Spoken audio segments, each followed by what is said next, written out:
পয়লা বৈশাখ, নববর্ষের সূচনা আজ। আর তাই প্রতিবারের মতোই মা লেগে পড়েছে নববর্ষকে স্বাগত জানাতে। প্রতিবারের মতো ঠিক একইভাবে আলপনা দিয়ে ঘট প্রতিষ্ঠা করে নববর্ষের সূচনা হয়। আর আম্রপল্লব যদি হয় বাগানের গাছের, তাহলে তো সেটা তোলার মজাই আলাদা।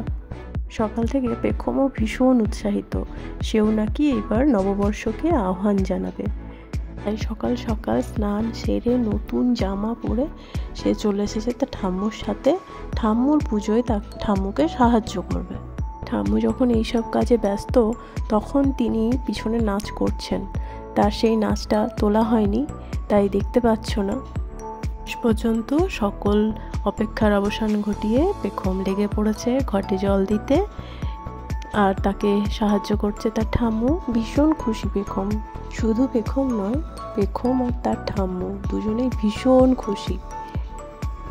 সবার শেষে দরজায় আম শাখা টাঙিয়ে বৈশাখী শুভেচ্ছা সহ নববর্ষকে আগমন জানানো হলো। নতুন বছরে সবাই যেন আনন্দে থাকে, ভালো থাকে, সুস্থ থাকে, এই কামনা করি। আর ছোট্ট পেখমের তরফ থেকে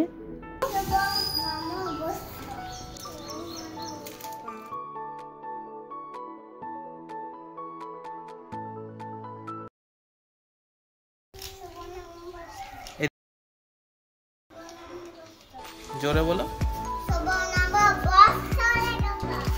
শুভ নববর্ষ রে ক্যাপা। আর বল।